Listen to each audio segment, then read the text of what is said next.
Students, आज का हमारा टॉपिक है आवेशित चालक पट्टिका के कारण विद्युत क्षेत्र ज्ञात करना। ये भी गाउस के नियम के अनुप्रयोग में ही है। अभी तक हम कर चुके आवेशित तार के कारण विद्युत क्षेत्र की तीव्रता, परत के कारण विद्युत क्षेत्र की तीव्रता, और थर्ड हम कर रहे हैं आवेशित चालक पट्टिका के कारण विद्युत क्षेत्र ज्ञात करना। हमें ये तो मालूम है कि परत में विद्युत क्षेत्र की तीव्रता की दिशा उसके तल के लंबवत होती है। तो यहाँ पर हमने ये पट्टिका ली हुई है। ये पट्टिका इस प्रकार से है, इस प्रकार से, मतलब इसकी कुछ मोटाई है। परत की मोटाई नहीं होती है, लेकिन पट्टिका इस तरह से है और उसकी कुछ मोटाई है। तो उस पर उसको जब हमने आवेशित किया तो आवेश उसके दोनों सतहों पर आ जाता है। अब हमें विद्युत क्षेत्र का मान ज्ञात करने के लिए हम इसमें एक बार गाउस का नियम लगाएंगे और एक बार फ्लक्स की परिभाषा लगाएंगे। हर बार के जैसे दो इक्वेशंस आएंगी, दोनों को हमें बराबर करना है। इसके लिए हमें एक गाउस का पृष्ठ मानना पड़ेगा।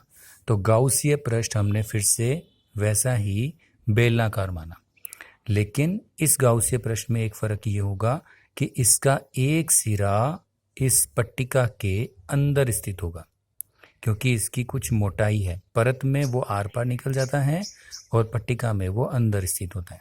तो इस प्रकार से हमने एक गाउसीय पृष्ठ माना। ये गाउसीय पृष्ठ जब इस प्रकार से इसको काटता हुआ जाएगा तो यहाँ पर ये इसको मान लिया कि ए क्षेत्रफल काट देगा, ए क्षेत्रफल इसके अंदर आ जाएगा। तो हमें क्या करना होगा, गाउस के नियम से, गाउस का नियम क्या कहता है, फ्लक्स बराबर sigma Q upon epsilon 0। Sigma Q इस पृष्ठ के अंदर कुल कितना आवेश है उसका मान। तो इस पृष्ठ के अंदर कुल कितना आवेश होगा, आवेश घनत्व हमने मान रखा है सिग्मा। यदि आवेश घनत्व सिग्मा है, सिग्मा क्या होता है, सिग्मा होता है क्यू अपॉन ए। तो इसलिए क्यू बराबर हो जाएगा सिग्मा इंटू ए। तो ये हो गया सिग्मा इंटू ए अपॉन एप्सिलॉन 0। इसको हमने इक्वेशन नंबर 1 नाम दे दिया। सेकंड इक्वेशन कहाँ से आएगी, फ्लक्स की परिभाषा से। फ्लक्स की परिभाषा कहती है phi is equal to E dot D A. बंद पृष्ठ के लिए है, इसलिए ये समाकलन बंद पृष्ठ का। इसको हम हर क्वेश्चन के जैसे, पिछले क्वेश्चन के जैसे, इसको हम 3 पार्ट्स में डिवाइड कर लेंगे। कारण इसका, क्योंकि यहाँ पर ई और डी ए की दिशा अलग अलग क्षेत्रफल के हिसाब से अलग अलग है। तो जिस हिसाब से दिशाएं हैं उस हिसाब से हमने इसके 3 पार्ट्स बना लिए। ये 3 पार्ट्स क्या होंगे, ये 3 पार्ट्स कौन कौन से हैं, इसको हमने फर्स्ट मान लिया। ये हो गया सेकंड, ये फर्स्ट वृत्ताकार, ये सेकंड वृत्ताकार के लिए, और ये हो जाएगा हमारा थर्ड मुड़े हुए फलक के लिए। तो फर्स्ट वृत्ताकार के लिए पहले हम ई की दिशा दिखाते हैं। ई की दिशा देखिए, इस पट्टिका के तल के लंबवत। ई की दिशा हमेशा इस तरफ रहेगी, तल के लंबवत, चाहे वो सेकंड की बात हो चाहे वो थर्ड की बात हो। लेकिन पट्टिका के अंदर विद्युत क्षेत्र की तीव्रता हमेशा 0 होती है। ये इसमें एक डिफरेंट बात है। बाहर तो विद्युत क्षेत्र की तीव्रता तल के लंबवत होगी पट्टिका के, और अंदर होगी 0। क्षेत्रफल की दिशाएं दिखाएं। क्षेत्रफल की दिशा फर्स्ट के लिए तल के लंबवत, सेकंड के लिए तल के लंबवत, थर्ड के लिए तल के लंबवत। क्षेत्रफल की दिशा हमेशा तल के लंबवत।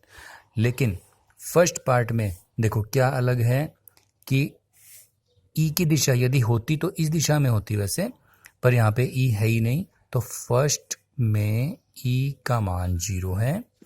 सेकंड में क्या स्पेशल है, सेकंड में ई और डी ए दोनों एक दूसरे के समानांतर हैं। थर्ड में क्या है, थर्ड में ई डी ए के लंबवत है। तो ये 3 अलग अलग बातें हैं इसमें, इसलिए हमने ई डॉट डी ए को 3 भागों में डिवाइड किया। ये किसके बराबर है, फ्लक्स के। अब इसका डॉट गुना सोल्व कर देते हैं। यहाँ पर ई की वैल्यू 0 है, इसलिए इसकी कुल वैल्यू भी 0 होगी। इसका डॉट गुना सोल्व किया तो ये हो जाएगा ई dA कोस, समानांतर है इसलिए कोस 0, यहाँ पर हो जाएगा E dA कोस 90।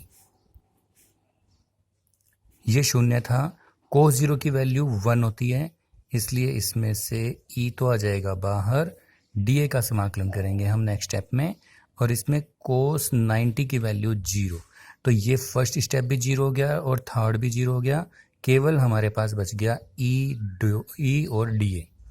dA का समाकलन किया तो हमारे पास आ गया A, dA का समाकलन करने पर A आ गया। A हमने क्या माना हुआ है, ये वृत्ताकार फलक का क्षेत्रफल। ये हमारी हो गई इक्वेशन सेकेंड।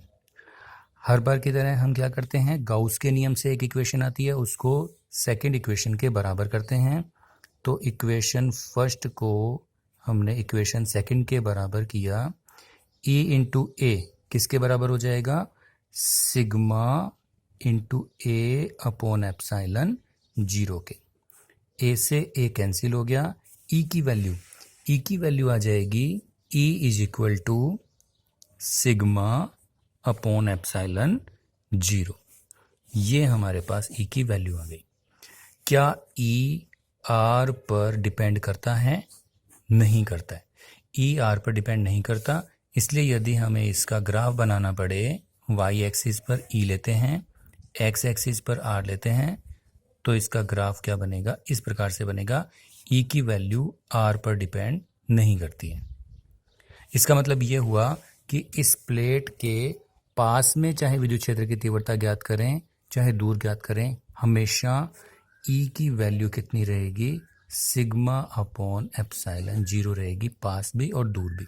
लेकिन अंदर विद्युत क्षेत्र की तीव्रता हमेशा 0 होती है।